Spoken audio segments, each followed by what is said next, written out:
Okay, let's hear your best Sega Scream impression. Sega!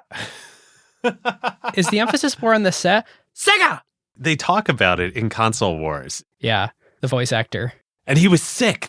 I think he had thrown up earlier in the day, and he was just in such a bad physical and mental state that he could do this insane scream. It was perfect. The cost you pay for great art. Who got the truth? Is it you? Is it you? Is it you? Who got the truth now?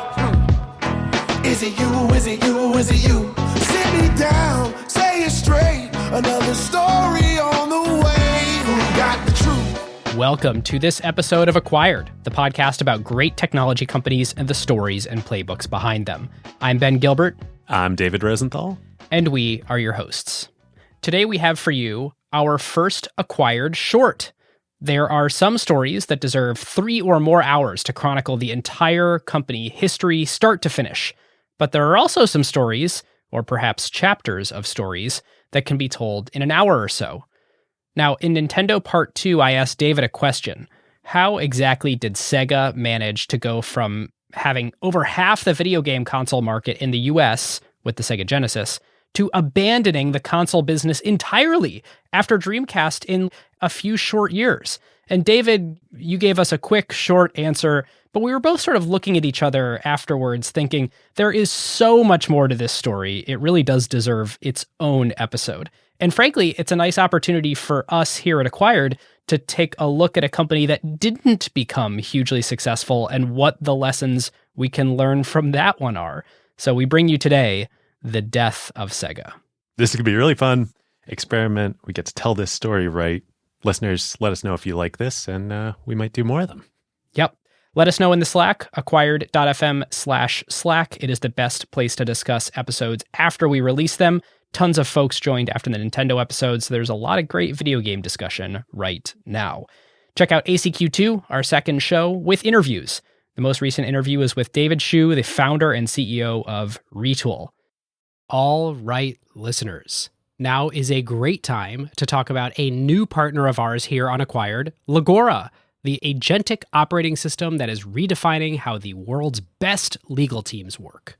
Yep, it's sort of obvious that AI is going to completely change the legal industry. I bet most of you listening have dropped a contract into some sort of AI chatbot out there. Legora took that insight and asked the question, what if you really built something with that power from the ground up for the legal industry? So the founders did exactly what great founders do, operate with obsessive customer focus.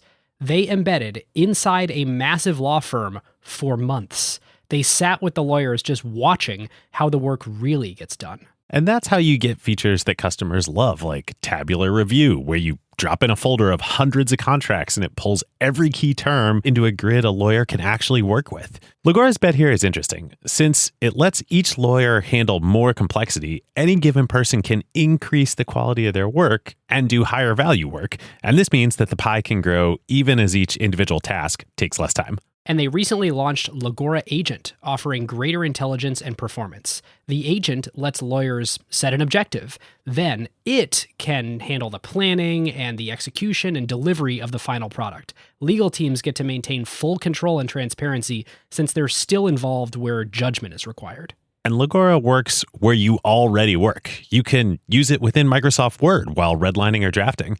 The early Legora numbers essentially speak for themselves. When they have a head-to-head pilot with their top competitor, they win 70% of the time. Legora now has over 100,000 lawyers on the platform from 1,200 legal teams in 50 countries. And crazily, they went from 1 million to 100 million in ARR in about 18 months. Truly insane numbers. And that is the real test. Plenty of things demo well, but the question is whether a busy associate actually reaches for it during crunch time, or whether a partner trusts it before going into a conversation with a major client. If your legal team wants to check it out, whether you're a law firm or you're in-house at a company, you can learn more at legora.com/acquired and just tell them that Ben and David sent you. And with that, this show is not investment advice. David and I may have investments in the companies we discuss, and this show is for informational and entertainment purposes only. We could technically still invest in Sega today. Sega Sammy Holdings. Not quite sure we'd want to, but let's get into it. Spoilers! So, We start our story in around, call it 1992, 1993. Sega and its Genesis, as it was known in North America, has battled Nintendo and the Super NES to basically a tie in the US home console market, which really in practice, if you go listen to our Nintendo series, was beating the pants off of Nintendo. Like Sega had no right to get to 50%, maybe even 50% plus market share, given how far behind they came from. Imagine you're a startup and you're fighting some big incumbent, and within 3 years, you get to a basically 50-50 market share. It's totally nuts. The Genesis, I mean, it was the cool console in the 90s. It had Sonic. They've got John Madden football. They've got great sports franchises. They've got the Mortal Kombat version with the blood. Oh, the real red blood, not the Nintendo toned down gray blood.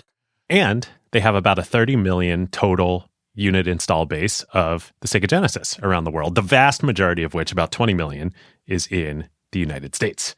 Yeah, and this is basically the best video game consoles were doing at the time. Years later, the PlayStation 2 with 150 million, but no one was doing 100 million plus units sold game systems at this point in history. So 30 million, rock solid, huge player in the market. A great base to build on. Yes. Now, also at this time, in call it 1992, 1993, it has become clear that compact discs are the future.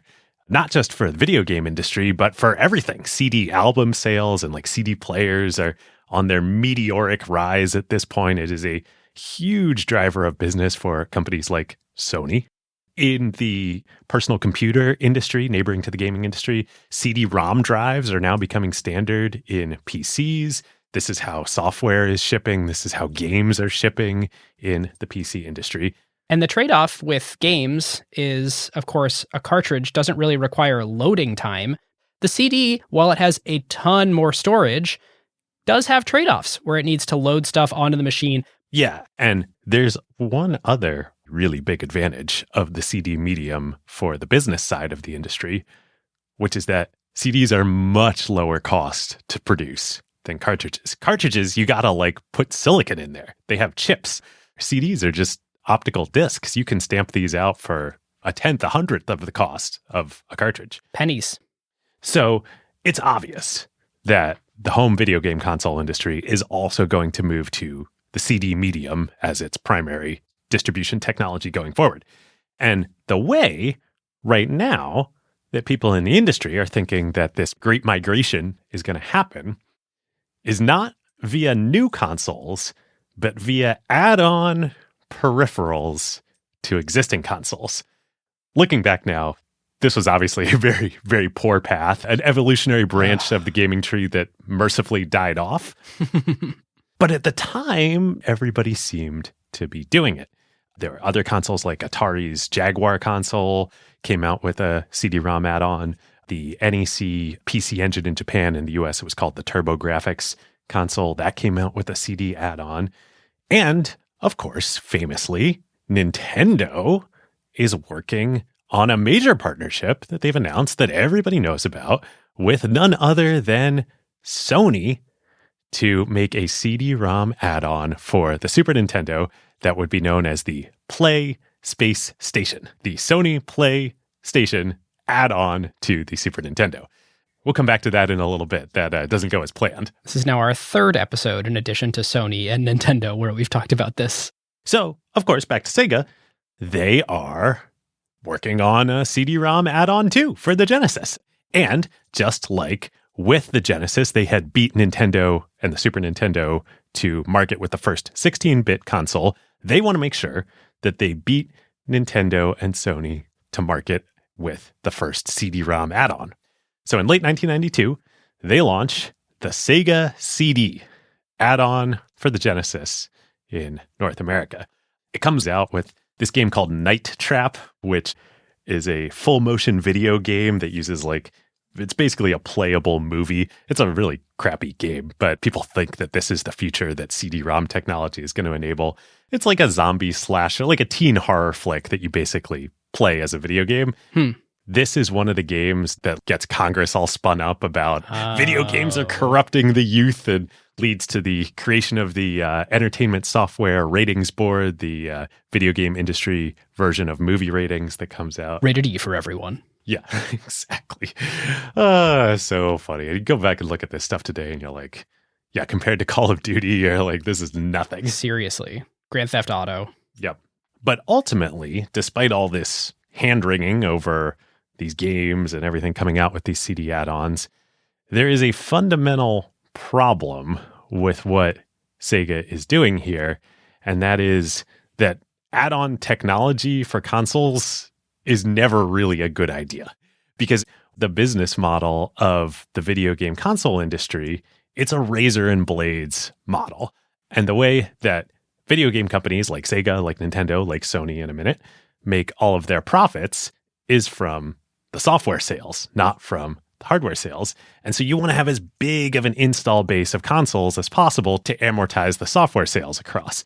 So when you're selling an add-on console, you are limiting the target market to the 30 million people that already own a Genesis. It will be smaller by definition than the market base that you've already created. And this creates a huge problem because then developers don't want to make their best games for a limited install base of consoles. Consumers don't want to go buy a platform that's only going to have a very limited number of good games, and it quickly becomes a death spiral. So the Sega CD sales, despite starting off relatively strong, stall out quickly. Sega only sells about 3 million Sega CD units versus the 30 million plus Genesis units that they've sold. This is a flop for them. Now, Nintendo, by either luck or skill or maybe just being slow in Nintendo, they never actually come out with the CD add-on for the Super Nintendo, and the Sony partnership falls apart. So they kind of avoid this disaster that Sega stumbles into. But after the Sony partnership fell apart, didn't they form a new partnership with Philips to create the Nintendo CD thing?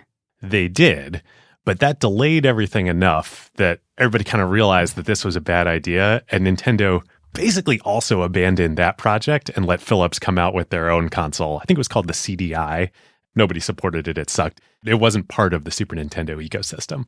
Okay, so what does Sega do after the Sega Genesis CD add-on is abandoned? Well, you would think, just like Nintendo sort of did here, you would learn your lesson. Console add-ons are a bad idea. You've got all these problems with it. It's a limited market. You cut your losses, you move on, you just embrace the next generation. That's the logical thing to do here, right? Yep. That is not what Sega does. They decide that they are going to follow up their failed console add-on with another failed console add-on. That's right. The infamous and infamously terrible 32X, which launches in the fall of 1994. This is another hardware add-on for the Sega Genesis system that you plug into the top of the console, and it adds a 32-bit processor to the Genesis. And it works sort of like the same way a Game Genie worked, right? You like put it in where your game cartridges go, and then that way when you put your actual game cartridge on top, it's sort of like stacked like a tower. Yes, exactly. This whole thing is so harebrained. I think it added more colors maybe to existing Genesis games, but then it also had its own 32X games that you bought separately for it. This thing was just an unmitigated disaster. One of the worst video game industry decisions of all time. Huh. Okay. Yeah. So the 32X sells less than 1 million units total. And in the meantime, almost immediately thereafter, Sega also rushes out a separate brand new native 32-bit system to market called the Saturn. What a nightmare. This makes no sense what's going on here. The story goes that all of this was basically a decision handed down from Sega in Japan. They order Tom Kalinske, the CEO of Sega of America, to launch the Saturn. Sega of America doesn't really want to do this, but they don't have a choice. So they spin up their patented, brilliant Sega marketing launch playbook for the Saturn. They announce to America that September 2nd, 1995 is going to be Saturn Day. It is Saturday, September 2nd. And the Sega Saturn is going to launch on that day. But then at E3 in May of 1995, they shock the world. Tom Kalinske comes out on stage for the Sega keynote and says, actually, I know we told all of you that we were going to launch in September. Well, surprise, we're launching today. The Sega Saturn is coming out right now. The press, the industry, the developers here, they're all like, what? It's like exciting but confusing. This makes no sense. There's no Sonic game ready. There's no third-party games at all. The retailers aren't prepped. They don't know to expect this. There's been no marketing. None of the groundwork has been laid. In fact, everybody thinks this thing is coming out in September. It's really weird because it's like everyone's sort of recent hero, the David versus the Goliath of Nintendo, seems like they should be firing on all cylinders, but you have the market confusion with the 32X and the Sega Saturn, and now Sega Saturn sooner? What the heck's going on? Right. On top of this maybe forgivable Sega CD thing that happened, a year or two before, like this whole thing is just weird. So on the back of this, the Saturn flops. It sells just over 9 million units compared to the Genesis, which sold 30 million units. And if you read the book Console Wars by Blake Harris, he spends a lot of time with Tom Kalinske, the CEO of Sega of America, and interviews him. And Tom and the other folks who were at Sega of America at this time, like, they're somewhat diplomatic, but they just kind of lambast the Japanese management of Sega at this point in time. They say that they at Sega of America fought against all of these decisions, that the Japanese parent company was jealous of Sega of America's success with the Genesis. Because the Genesis sold really well in America. It didn't sell as well in Japan. No, all of the Genesis's success was in America, Europe, and South America. It basically did nothing in Japan. In Console Wars, the author draws this great analogy of Japan as the parent and America as the child. So shouldn't the parent be proud of the child's success? But in reality, the way that it actually was going on is that Japan and America were sort of sibling markets, and the parent's favorite child used to be Japan. And as the parent showed more favoritism toward America, the Japan leadership sort of retaliated and found ways to kick and scream and say, hey, you need to pay more attention to me. Yep. And Sega, at this point, of course, is a Japanese company, and the board is Japanese. And at the end of the day, Japan wins here. So Tom and most of the rest of the team at Sega of America, they get super frustrated. They end up just leaving the company, including Steve Race, who masterminded the whole aggressive marketing strategy behind the Genesis, the Sega Scream, the Welcome to the Next Level. He goes to work for Sony to launch the PlayStation. Oh, yes. We'll talk much more about that in 1 minute. So Sega of Japan is kind of running the ship now at this point in time. They decide after a couple of years to give up on the Saturn. They launch another new internally developed console, the Dreamcast. The Dreamcast actually had some real innovations to it. Like, it was the first true online console that shipped with internet connectivity built in.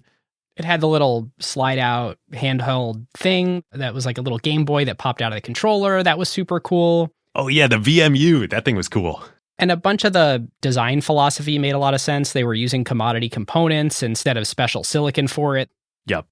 But unfortunately, it launches against the PlayStation 2, which goes on to become the best-selling console of all time and completely trounces it. So the Dreamcast sells even fewer units than the Saturn. And it's really sad. After just 2.5 years on the market, Sega ends up discontinuing the Dreamcast, announcing that they're getting out of the hardware business entirely. They're going to go to just being a video game developer and publisher on other platforms, on PlayStation, on the Xbox, etc. The company really just becomes a shadow of its former self. It limps along. And then finally, after a couple of years from kind of 2001, 2002 into 2003 of Sega just making games for other platforms, the company gets sold off to another Japanese public company, a company called Sammy, that was a manufacturer of pachinko machines, which is kind of like the Japanese equivalent of pinball machines. It's this sort of sad ending with a whimper for this once legendary Sega Scream company. Right. You've got the exodus of all the talent. You're sort of still scratching your head a little bit about how it all fell apart so fast. I started digging into why and how and what were the corporate transactions that actually happened around here. And David, I feel like there's more to this story because I pulled up PitchBook to look. There are a lot more transactions around this company than you've sort of mentioned so far. Oh, are there? There are. Oh, if only there were a podcast that went and did really deep research on what actually happened here. Yeah. All right, listeners, now is a great time to tell you about a longtime friend of the show, Vanta. AI has scrambled the whole security picture.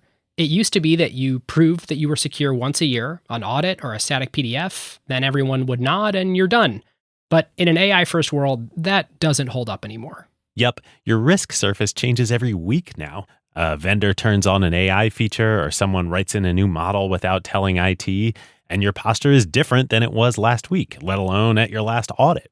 Vanta's own research found that around 70% of companies have this quote-unquote shadow AI running with no security review at all. Right. And that's where Vanta comes in. They're the leading agentic trust platform, meaning they've built the thing that closes the gap. And the way that they close that gap is Vanta Agent. Think of it as a GRC engineer, that's governance, risk, and compliance, except that it's software and it doesn't sleep. It finds the issues, drafts the fixes, and cuts the time that you'd spend on vendor assessments in half. In half! Which is exactly why more than 16,000 companies today run on Vanta. Companies like Ramp, Cursor, and Snowflake all stay audit ready and catch the risks that crop up between audits across every vendor, every AI tool, the whole environment. And that's the real value. Trust has to be continuous now, which is why Vanta automates your security, your compliance, and the work to earn and prove trust. We're huge fans of Vanta over here, and literally hundreds of acquired listeners have become Vanta customers at their companies over the years. So you can get $1,000 off Vanta at vanta.com/acquired. That's VANTA.com/acquired for $1,000 off, and just tell them that Ben and David sent you. So David, feels like there's some big things missing from the story here. Yeah, you like that little story that I just told you, right? It almost feels high gloss, apocryphal, and if you really stare at it, you're like, I'm not satisfied. That can't be right. This is insufficient. Everything you say is exactly correct. The funny thing is, though, that listeners, for you all listening, I bet most of you, if you knew any version of the story of the death of Sega, what we just told was the version you probably know. But while it's not wrong, it's only one version of the story. And the other version is both way more charitable to Sega, the parent company in Japan, and also I think way more interesting in terms of lessons we can take from it. So let's tell it. If you go listen to our 2-part Nintendo saga, we talked quite a bit about Sega along the way. And especially in our first Nintendo episode, when we talked about Sega, we talked about them as this arcade company. And that's actually what Sega was. The home console business, the Genesis, the Master System before it, these were side project offshoots from what was otherwise an enormous and very successful arcade business based back in Japan.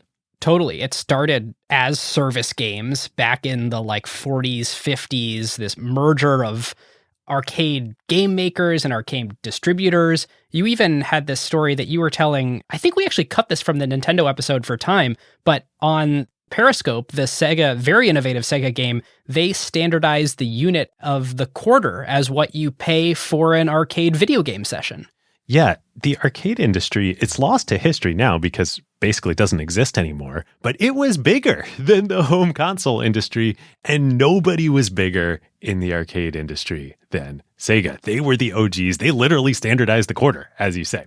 Now, that game, Periscope, came out in the 60s. This is before video games. This is what was called an electromechanical game. So there were mechanical elements to this cabinet of submarines and ships that moved around. They were plastic and cardboard. And then you fired a gun that had torpedoes that traveled on a light bulb path to hit the ships. It was pretty cool. But it became so successful, Sega actually gets acquired in 1969. Yeah, I was shocked to see this in PitchBook. I scrolled all the way down like I normally do when I'm looking at like private companies who raise money to see who their seed investors were. And the first transaction for Sega is from 1969. Yes. The company that acquires them is Gulf and Western, which is a big oil company based in the US. So like, what the hell is going on here? Well, turns out at the time, Gulf and Western also owned Paramount Pictures, the movie studio. Oh, I've always seen that at the little, like, I don't think you see it anymore, but the little title screen. Yeah, when the movie's starting. Yep. So they acquire Sega and merge it into Paramount. The operations stay separate and the like boards of Sega and Paramount stay separate, but within Gulf and Western, Sega's part of the Paramount empire. So much so that they take their two most talented Paramount executives and they put them on the internal Sega board within Gulf and Western. Do you know who those two people are? No. Michael Eisner and Barry Diller. What? Right? I had no idea. So Michael Eisner and Barry Diller are like key parts of the Sega history. And all of this, all we're talking about, this is before Atari. This is before there is a home console business. This is before there's a video game business, period. This is how important Sega is in arcades. 20 years before Michael Eisner becomes the CEO of Disney, and long before Barry Diller dreams up Interactive Corp. Yep, this is in the 1970s. So we also talked on the Nintendo series about how Atari got acquired by Warner Brothers, and this was this crazy, like Atari, this video game company, becomes part of this movie studio, and then it becomes the biggest part of this movie studio. Warner Brothers was just copying Paramount and what they did with Sega. Isn't that so funny? Wild. So part of the strategy that Sega adopts during this time, they're like a truly international company because the arcade business was a truly international business. They're thriving in the US, they're thriving in Japan, they're thriving in Europe, all over the world. They start not only building and creating these games, these arcade cabinets, they start building out their own arcade centers that they operate. They're like, we're going to make money every which way in this industry. Oh. So they're called Family Fun Centers in Japan and Sega Centers in the US. The Sega Centers in the US change hands a few times, go on to get rebranded. Sega always stays involved. These become Time Out Arcades, which is one of the biggest chain of arcades in the US. Whoa, okay. So Sega's got hundreds of these arcades that they are just printing cash out of because they're making money from selling the cabinets to their own arcades and other arcades. And then the arcades themselves are like hugely profitable businesses. Yeah, I mean, there's a lot of arcades that when you look at the side of them have a gigantic Sega logo plastered over it. I mean, clearly a company focused not just on home consoles, but like making games. Yeah, when you say a company focused not just on home consoles, from the parent company's perspective, they'd rather not focus on home consoles at all. So now you can start to see another perspective on things here. In 1981, Sega publishes the game Frogger that Konami had made, but Sega published it. They made hundreds of millions of dollars on that thing. Huh. In 1983, right before the home video game console crash led by Atari, they do $214 million in revenue, Sega does, as a division within kind of Paramount. Then when the video game crash happens at the end of that year, Paramount, just like Warner Brothers and Atari, they want out of the business. So they want to divest Sega.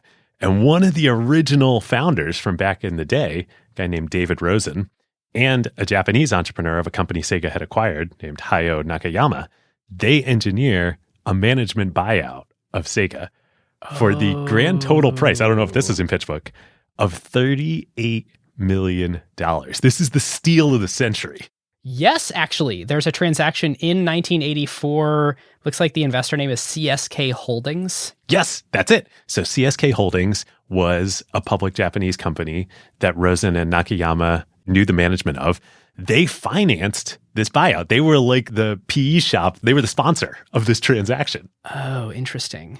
And this is how Sega becomes an actual Japanese company, even though they were started by Americans to serve military bases back in the day. Right. Okay, so wholly bought out by Gulf and Western, then wholly spun out. Yes. They bought the whole thing for only $38 million.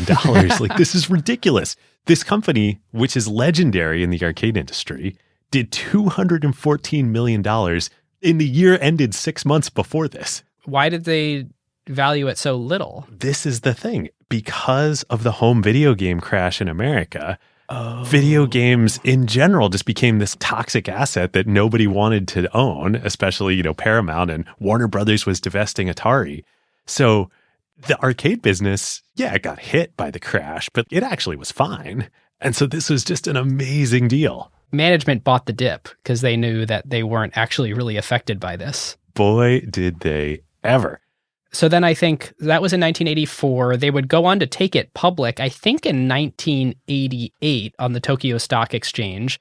So now it's a publicly traded company. Yep, that makes sense because pretty quickly after the buyout, Sega gets back to their old tricks and they're crushing it. They're pumping out smash arcade hits like Outrun, people might have heard of, very famous racing game, Shinobi, Afterburner, Altered Beast, which was a kind of beat 'em up brawler that we talked about on the Nintendo episodes. That was the original pack-in game before Sonic with the Genesis.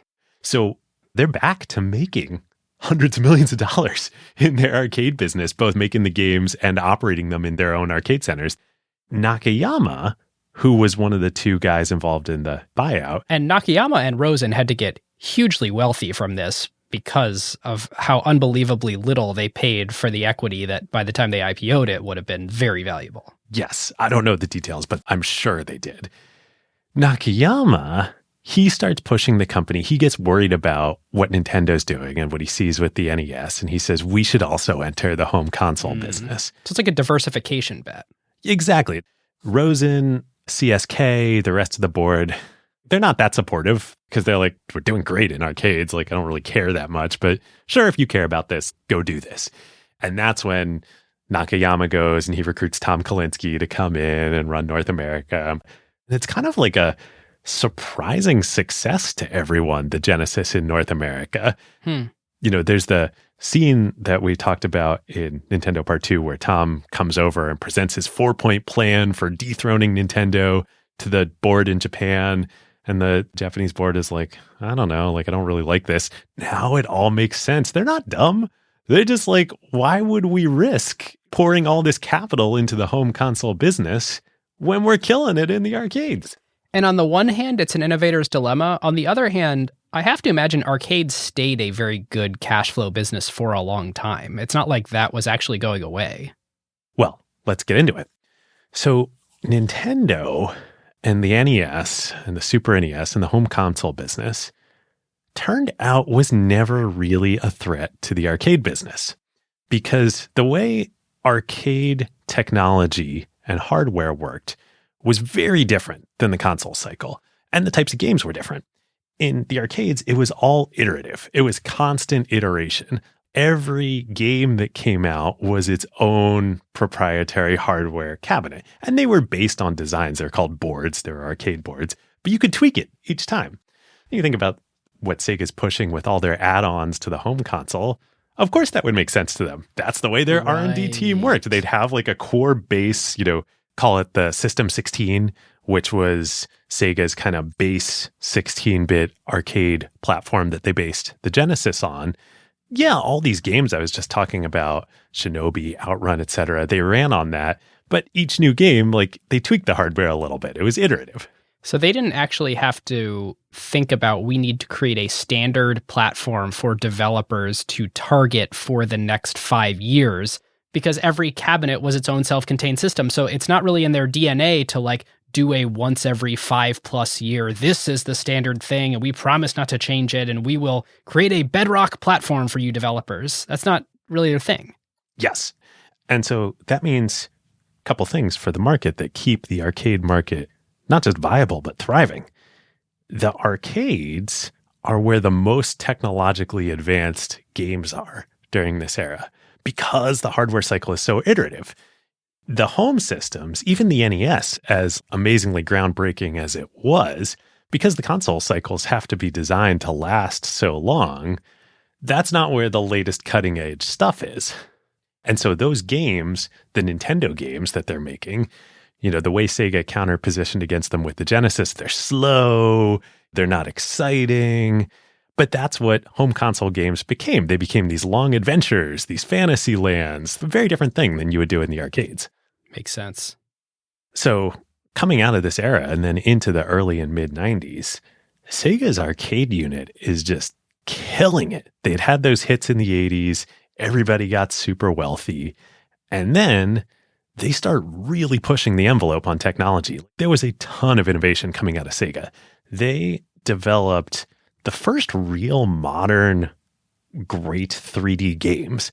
We all think now of Super Mario 64 as being the first 3D video game that consumers used and loved. Actually, years before, Sega put out the Virtua series in the arcades. So this was Virtua Racing, Virtua Cop, and most importantly, Virtua Fighter. Now this game, Virtua Fighter, which was a fighting game, it used 3D polygonal technology. If you think back to 16-bit Super Nintendo games, they're flat, they're 2D. 3D games, like think Mario 64, you're running around in a 3D world. All of the environments and characters are built using polygonal math. We talked about this a lot on the NVIDIA episode. Right. Triangles. This is new. Sega is the one that actually brought really good games to market with this, and it was all in the arcades. So Virtua Fighter, when it comes out in 1993, is so popular. Sega sells over 40,000 Virtua Fighter cabinets worldwide at a price of like $10,000 plus per cabinet. So that's $500 million in revenue on Virtua Fighter. Wow. So it's a huge win financially for the company. Even more so, though, it's so impactful on the video game industry. Once Virtua Fighter comes out, everybody realizes, hey, 3D polygonal games are the future. And what year was this? This was 1993, right as Ken Kutaragi and the team over at Sony are working on their standalone PlayStation. They've broken up with Nintendo. They're going to come to market with their own console. And this is pivotal. So I want to read now from the Wikipedia page for the PlayStation 1 console. After Sony witnessed the success of Sega's Virtua Fighter in 1993 in Japanese arcades, the direction of the PlayStation became, quote, instantly clear, and 3D polygon graphics became the console's primary focus. Sony Computer Entertainment president expressed gratitude for Sega's timely release of Virtua Fighter as it proved, quote, just at the right time that making games with 3D imagery was possible and that this was the direction the PlayStation should focus. So the impact of this is huge. Arcades remained viable through the 90s because they had the technological edge. But now Sony is going to come enter the market, and they don't care about arcades. They're going to bring their technology and financial firepower all to the home market. And their goal now is to make a machine that can rival the arcade technology in the home market.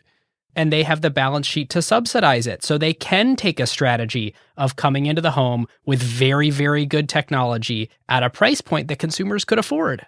Yep. So here we are now, the end of 1993 into 1994. Sony has announced that they're coming out with the PlayStation. They're all in on entering the video game market. They start going around and talking to all of the non-Sega arcade manufacturers, Namco, Midway in the US, Konami, and they start convincing them to bring all of their new arcade games directly to the PlayStation. When it first comes out in end of 1994 in Japan and then 1995 in the US, it's an arcade killer. That's what it is billed as. It becomes so much more than that over time. It's Grand Theft Auto, it's Final Fantasy, it's all that. But in the beginning, the vision for the PlayStation was, we're going to take the technological firepower of the arcades and we are going to bring that in a way that Nintendo can't and Sega won't into the home market. And of course, all the other arcade manufacturers love this strategy. Right. We can benefit from riding the Sony platform into the living room, but Sega is going to get caught in the wind here. Because they have a home console that's making it so that they can't go align with another home console. Namco doesn't have a home console. Konami doesn't have a home console. Midway doesn't have a home console.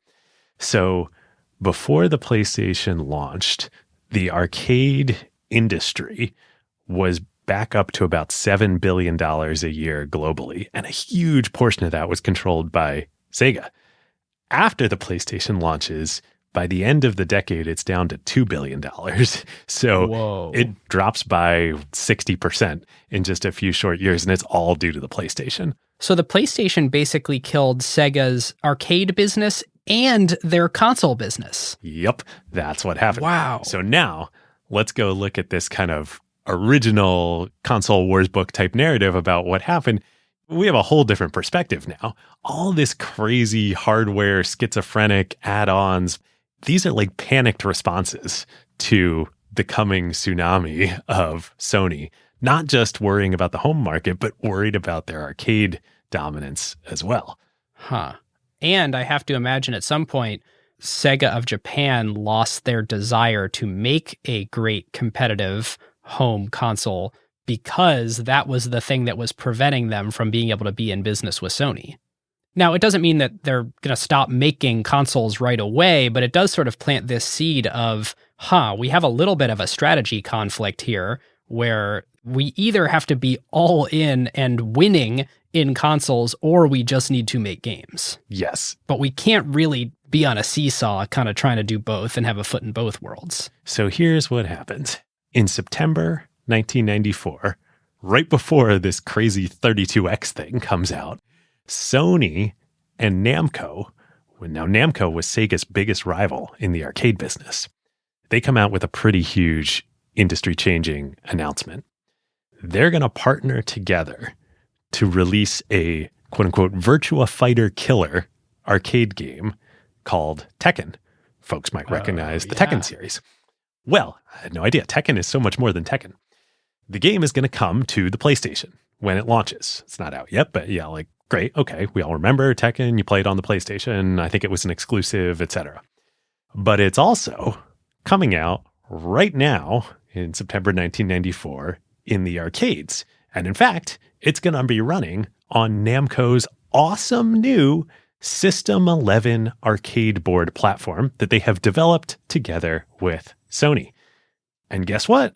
Further surprise, this System 11 arcade board developed with Sony is the PlayStation. Whoa. So this is just the ultimate knife in Sega's back.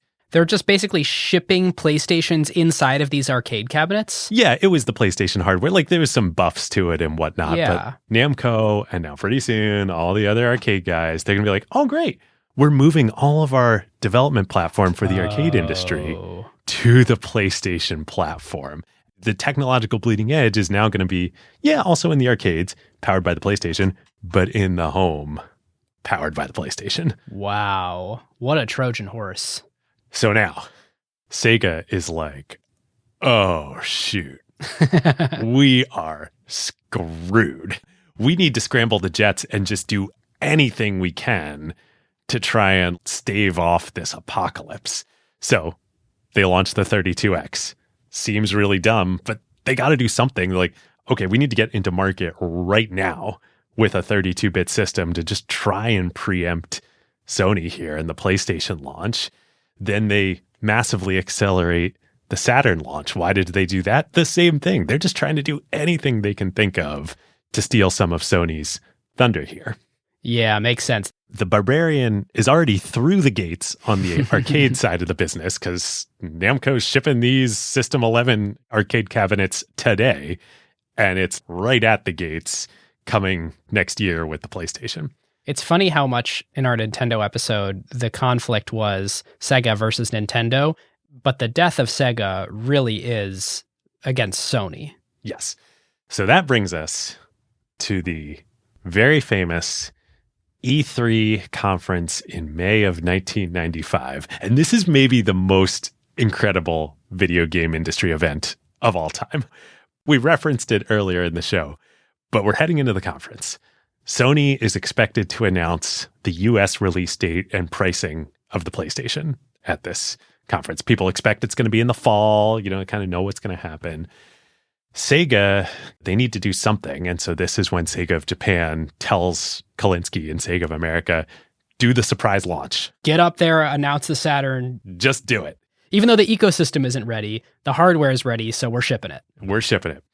So Tom does that. He dutifully goes up. He announces, oh, forget Saturn Day. You can buy the console now. It's in limited quantities at select retailers for a price of $3.99.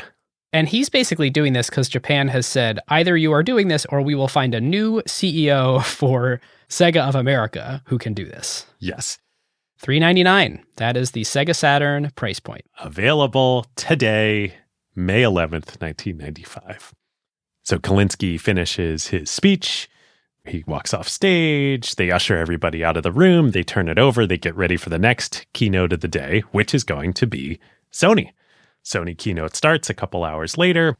Olaf Olafsson, who's the president and head of all of Sony America, so like not just the PlayStation, all of Sony's businesses, he gets on stage. He starts giving his presentation. He says that the PlayStation will release in the US on September 9th, 1995. So Sega's like, phew, great. They're not moving it up. We're going to beat them to the punch. We're live today. We got a 4-month head start. Let's go. And then Olaf invites the new head of Sony Computer Entertainment America, one Steve Race, formerly of Sega of America, up to the podium to give a quote-unquote brief presentation. He walks slowly up to the podium. He's got a large stack of notes. He places them down on the lectern. He shuffles them around. He waits a beat. He's ready to give his big speech. He looks up. He looks at the audience. And he says, $2.99. And then he picks up his notes and he walks off stage.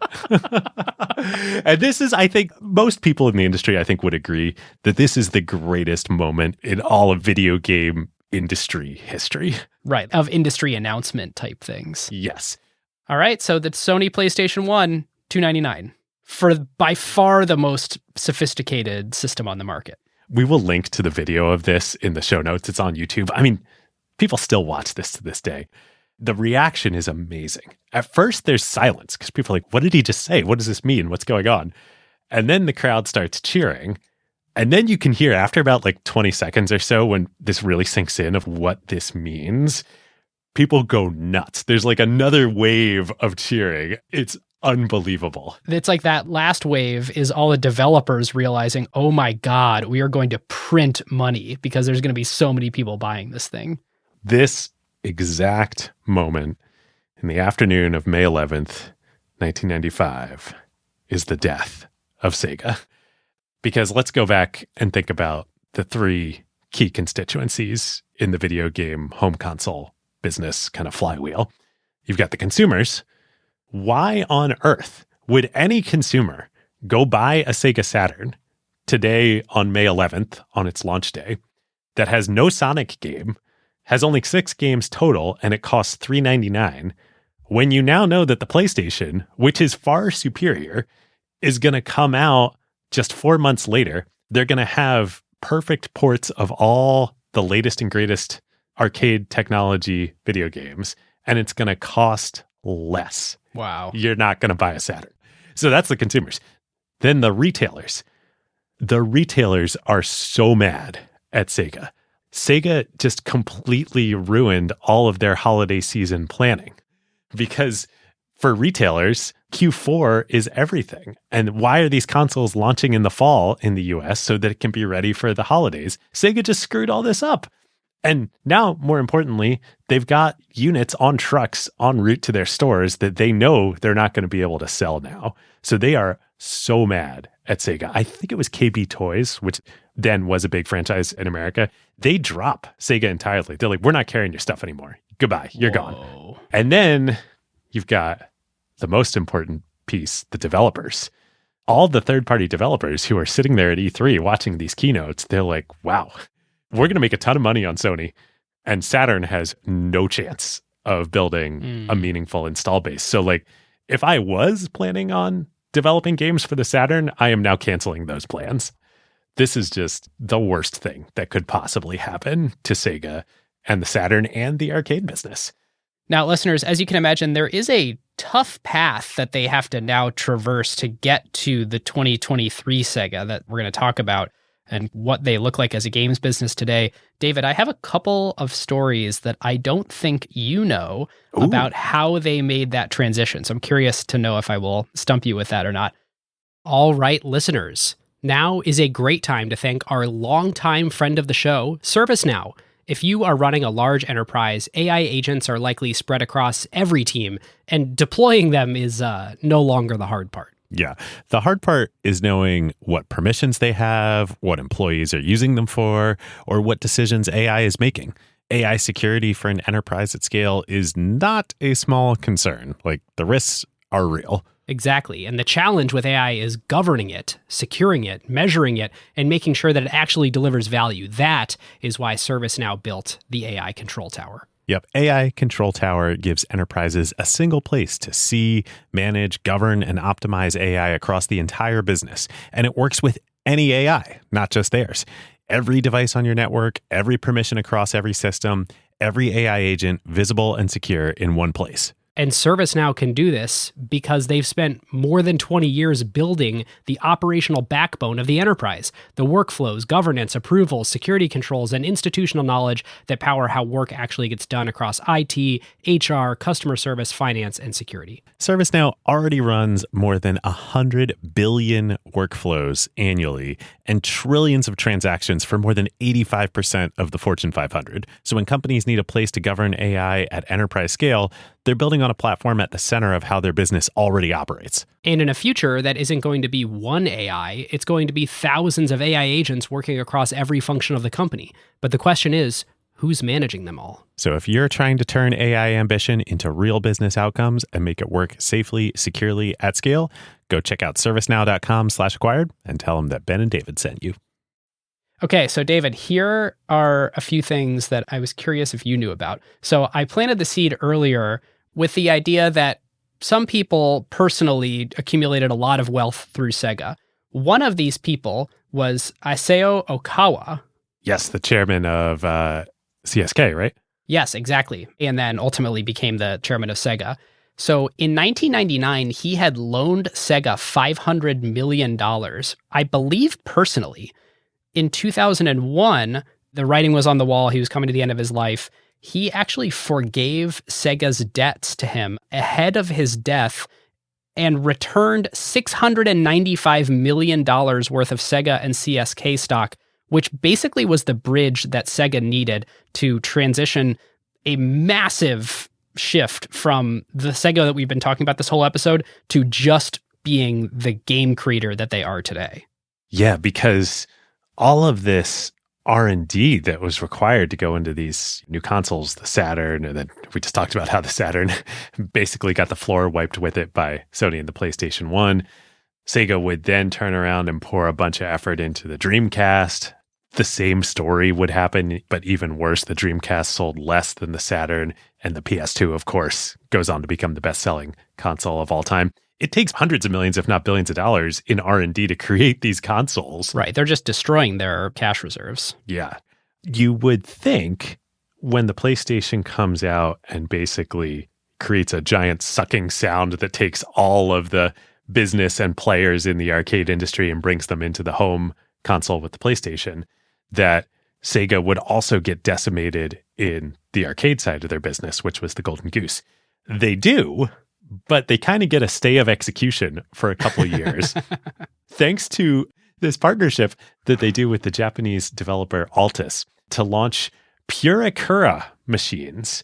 So yes, the core gaming experience of the arcades does get totally gutted, and Sega along with it. But almost like Nintendo and Pokemon, this Purekura thing, these are photo booth, like selfie booths. Oh, I did read about this. I just didn't know what it was called. Yeah. This kind of becomes sort of the origin of the selfie phenomenon that, of course, started in Asia and then like moved to the rest of the world. Sega was right there at the beginning of this. So the photo booths in the late 90s make over $1 billion in revenue that Sega plugs into their quote-unquote arcade business division. Now, this is not the arcades by any stretch of the imagination. It makes sense, though. It's the same distribution channel. It's kind of the same locations as arcades. Exactly. But unlike cutting-edge technology in the arcade video game business, there is nothing defensible about this. It's a one-time cash grab. Exactly. So once both the fad subsides and competition springs up, by the end of the decade, Sega no longer can continue in the hardware business on any front. So what do they become? Well, they become a games publisher. You can get Sonic on Nintendo platforms and on the PlayStation and on Xbox, and that's great. They make mobile games. I remember in 2008, the very first iPhone game that I had was Super Monkey Ball, which was a Sega game. Yep. Actually, a really good game. Super fun puzzle game. Yeah, and it was perfect for the iPhone handheld device with accelerometers. Like, it was this natural fit on mobile as people were trying to explore that form factor and figure out what it should be. In fact, it was, I believe, in one of the original Apple iPhone OS App Store keynotes to show off what games you could make, what types of experiences you could do on this device. And so we keep talking about the Sammy. What was the Sammy transaction and what was Sammy before Sega Sammy? Yeah, so Sammy was and is a pachinko machine manufacturer and operator in Japan. Beyond the scope of this episode, but pachinko is kind of like pinball used to be in the US. It's like gambling meets pinball, and it's like much smaller than pinball. It's like a small vertical type thing. Yeah, on the one hand, it's sort of gaming-esque. On the other hand, it's also like a slot machine, just like pinball was back in the day in the US. So that's what Sammy was. They had made some video games in the past. They had a small video game division, and so they acquire Sega and merge that into their video game division. And it's fine. It's still a public company. You could say maybe at the bottom end of the majors or the top end of the sort of like mid-level game publishers out there. It's fine. Yeah. And PitchBook's got this around 2003 for the Sega and Sammy merger, and they've just been Sega Sammy publicly traded ever since. More stats from PitchBook. Today, they're a $4.3 billion market cap company. If you back out their cash, they have an enterprise value of about $3.6 billion. Last year, they did $2.7 billion in revenue. So clearly, the market doesn't think much of them with a revenue multiple of 1.3. It's a little bit of like a zombie company. Yeah. This is a good spot to transition to analysis here. I think there's a couple interesting things to talk about in Playbook, and then we have a fun sort of way to end the episode. One of the things I want to talk about is, despite all of these machinations and mistakes, they do have some pretty great IP in the company. The Sonic movie, it's no Mario movie, but it did pretty well. People still love Sonic the Hedgehog. The Yakuza franchise is strong. There's lots of other franchises within Sega.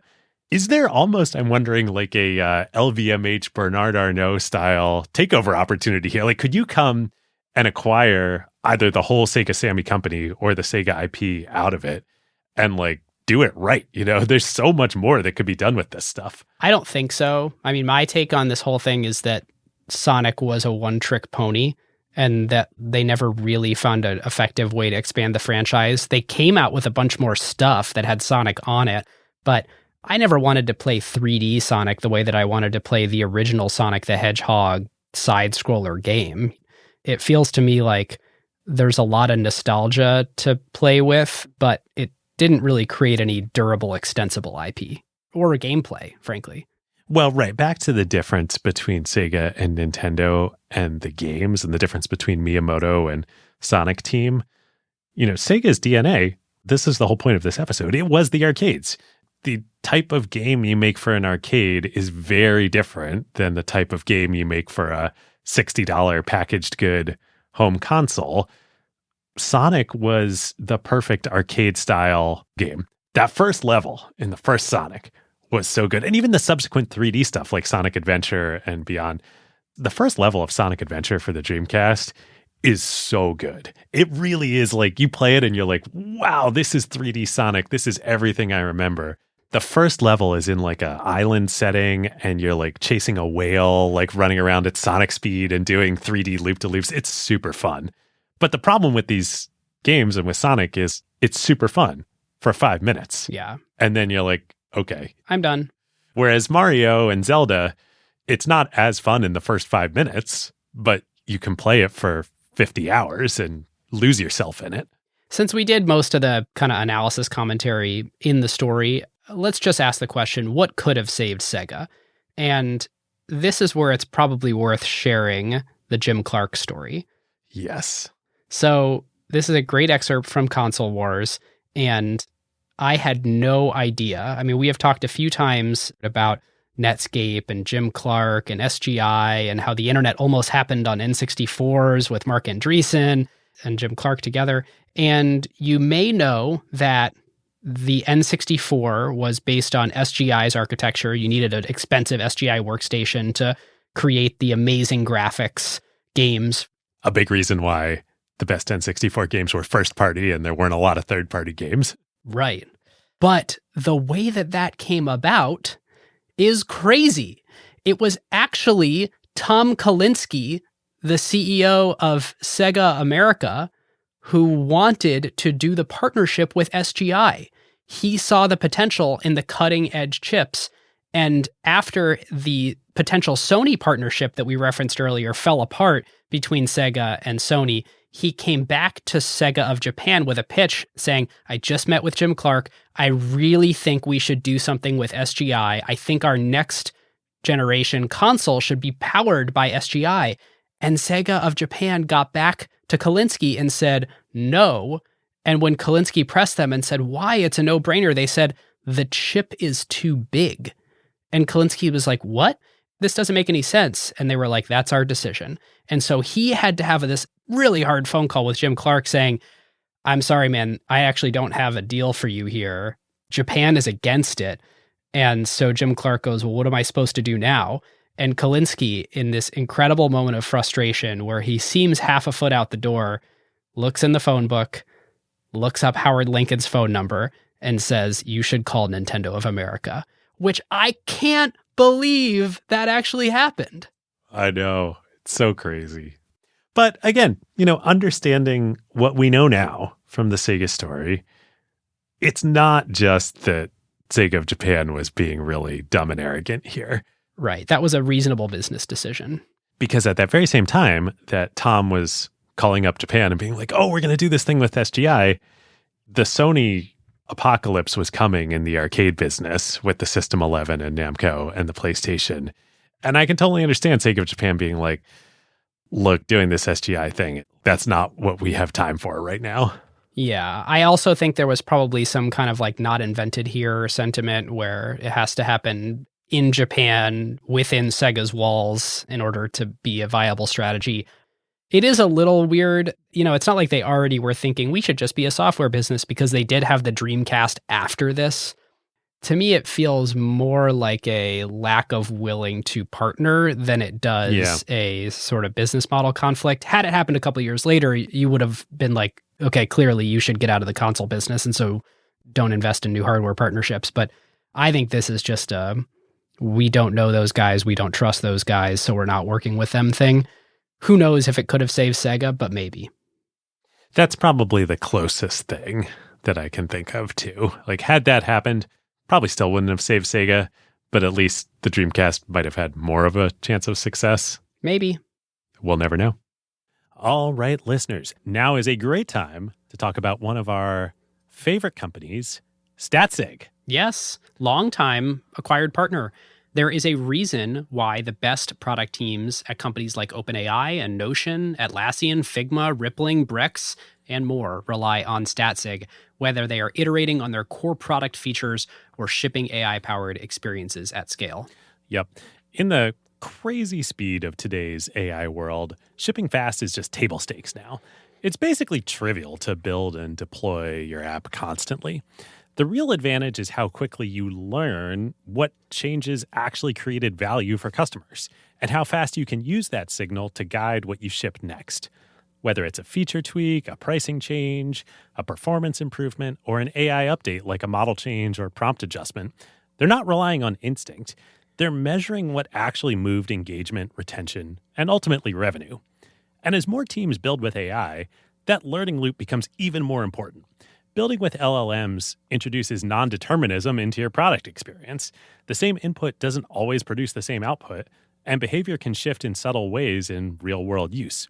So doing offline evals will give you part of the picture, But you can really only understand the impact once your product is live with real users, and then you can measure how their behavior actually changes. It's very different than the way that you would ship features in a pre-AI world where you knew exactly what the software was going to do in production. Yeah, exactly.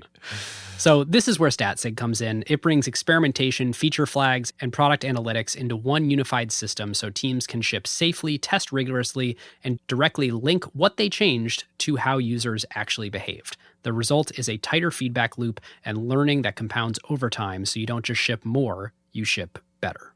So if you want to make learning your competitive advantage, whether you're building new AI experiences or just evolving your existing core product, go to statsig.com/acquired to get started. Carve Outs? Carve Outs. Let's do quick Carve Outs. I have one funny story before giving my carve out. This is a thing that also got cut from both last episode, and I'm not letting it get cut from this episode. The Sonic origin story is hilarious. In an interview years later, Naoto Oshima, who is one of the creators, I think he was the designer of Sonic, he was asked, how did you come up with Sonic, this blue hedgehog? Why does he look like that? And his answer, he just says, well, I put Felix the cat on the body of Mickey Mouse. That's right. And I was reading that, I couldn't believe it. And you look it up and you're looking at Felix the cat and you're looking at his eyes and his head shape. And you're like, oh my God, it's Felix on Mickey dyed blue with sneakers. Yes. It's ridiculous. To your point about Sonic, while being beloved, isn't really like the super deep IP. No. Kalinske and team gave it a good run, but man, it was thin all the way around. It was. All right, what do you got on carve outs? My carve out, I want to re-carve out your carve out from a couple episodes of Daryl Morey on Invest Like the Best. I listened to it after you recommended it. Daryl, now the GM and president of basketball operations at the Sixers, formerly the GM of the Houston Rockets. He's just brilliant and so fun to listen to, whether you care about basketball or sports at all. I mean, he was a computer science major. Like, he's very, very interesting. And Patrick is just such a good interviewer. It really is a masterclass in how to conduct a truly interesting, explorative, discovery-based interview. And I learned so much from it. I really enjoyed it. Yeah, so good. Okay, I have 3. They're going to be fast. One is, my God, if you are not watching this season of Succession, it's the best television I've ever seen. Just remarkable storytelling. 2, I'm keeping a close eye, and I suspect many of you are as well. In the next month, Starship is scheduled to launch. And so... Oh, nice. SpaceX launches always sort of our who knows on the date, and Elon things always slip, but it is on the launch pad. They're doing lots of pre-launch inspections and tests, and it is going to be so freaking cool to watch that thing do its first launch. And then 3, I said this to David. I don't know, David, have you watched it yet? 6 Days to Air? I haven't yet. All right. If you like this and you like South Park, you will love that. If you like this and you like watching creativity in action, but you're not so sure on South Park, you may still love it. It is a documentary about the process of conceiving of a South Park episode idea on a Thursday and then having it air the following Wednesday. And the unbelievable 6-day turnaround. There's just nothing more special than watching creativity in action. I think the documentary is like 10 years old at this point, but a pretty special view into their process. Nice. We could learn some stuff for Acquired. A lot we can learn. All right, listeners, that's it. Thank you so much for joining. You can become a deeper part of what we do here at Acquired by becoming an LP. You will gain access to our LP-only Zoom calls every couple months or so, and you will help us pick at least one episode per season. Our next episode is actually LP selected, so if you join now, you will get in on the next one. You can join at acquired.fm/LP. Check out our interview show, ACQ2, available in the podcast player of your choice, free and public. Join the Slack. The Slack has been a critical part of our research recently, since many of you are experts in the topics that we are covering. So lots of great gaming discussion going on there. And if we missed anything in this episode, let us know, acquired.fm/Slack. And with that, listeners, we will see you next time. We'll see you next time. Who got the truth? Is it you? Is it you? Is it you? Who got the truth now?